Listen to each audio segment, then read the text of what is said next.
What's going on, everybody?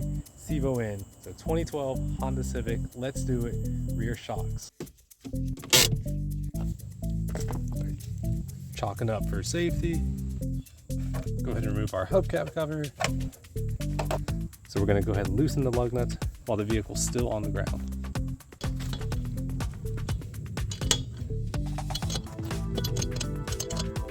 Then we can go ahead and raise the vehicle. Jack stand in place. We're going to go ahead and get the rest of these off. Now we'll take the tire off. And now we have access to our shock. Make sure we pop this trunk. Now with the flathead, we carefully want to pop out these clips here. There's one right here as well. And that's going to give us access to the top of the shock. All right, like I said, carefully, we're going to pop that in. And you can see how these come out. Move those clips out the way, you just roll this back and we have access to our top of the shock here. And this is a 14 millimeter, and you may need either a wrench or a deep socket. So 14 millimeter confirmed. We'll go ahead and loosen this up. All right, this one here is free spinning on me, so I'm gonna hit it with a little PV blaster up here, and I'm also gonna come with a open-ended 14, just a wrench here on the bottom, and we're gonna hold it up here. So I just came out with the air ratchet and that's broke loose. All right, so with that nut off, we're gonna go ahead and take this washer off as well. And there's also like a little rubber boot here. I'm gonna take my flathead and we'll just pry that off. But there we go, there's that boot. All right, boot is removed.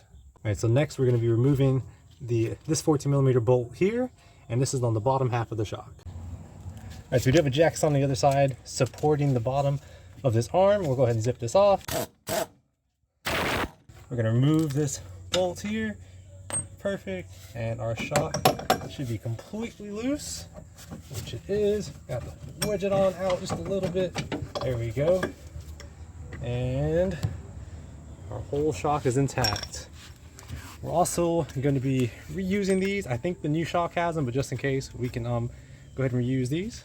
All right, so we got the new one on this side, old one here, and the new one does come with a new boot and everything, so we're going to use the new piece instead of these. All right, before we install this from the bottom, we're going to go ahead and just remove this nut, slide that cap on back, and go down below. All right, so from under the car, we're going to go ahead and slide that shock right back into that hole there. So threaded side's going to go into that hole first. Then it may take just a little bit of force here to pop that back in place. All right, so at this point, we're gonna be doing the bottom first. So we're gonna go ahead and thread this bolt back through, and this is our 14. All right, guys, so we went ahead and got it in. I ended up having to use this pry bar down here to kind of lift on the bottom of the strut, or if you have another jack, you can go ahead and raise it and lower it down here as well, just so you can line that up. All right, so before we actually get the top of the shock back together, we're gonna put the tire on, and we're gonna go ahead and lower the car, make sure we have the car's weight on the shock, and then we can go ahead and tighten down the top. We're gonna go ahead and tighten these down in a star pattern. All right, jack and jack stand have been removed. We've done our final tighten on the tire in a star pattern. Now we can work on this one up here. And remember, we're gonna put this boot on first, and then we'll place our washer, our flat washer on, and then our 14 millimeter nut. And once again, you may have to hold the top of it with some pliers while you tighten this down with a wrench. And just to take note here, my new one is actually a 15. All right, so I am having to use a hex here, an Allen key, and this is a H5, and this is our 15 millimeter, and I got a ratcheting wrench. So while we hold that in place, we can go ahead and just tighten this down all the way until it's snug. All right, we got it nice and snug down. I believe it's supposed to be at 22 foot-pounds, but I've got it nice and snug, and it feels pretty good.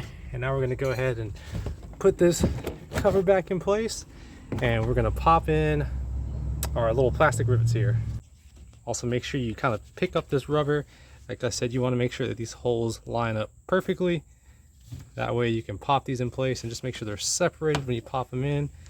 And then boom, that's it. And you can go ahead and fill in the rest that you took out the same way. And we're gonna pop our wheel cover back on. Just make sure that that little hole there is going to be right where your tire stem is. That way you're not pinching it, and you have access to it if you need it. couple light taps. And that is it. And you can see we have good access to our tire stem or valve right there.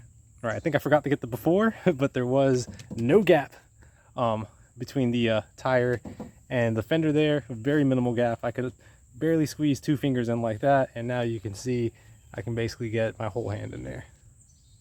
All right, everyone, so make sure you always replace those shocks in pairs. It's gonna be the exact same process on the other side. I'm gonna go ahead and take care of this. I hope this helps some of you guys out. Steve out.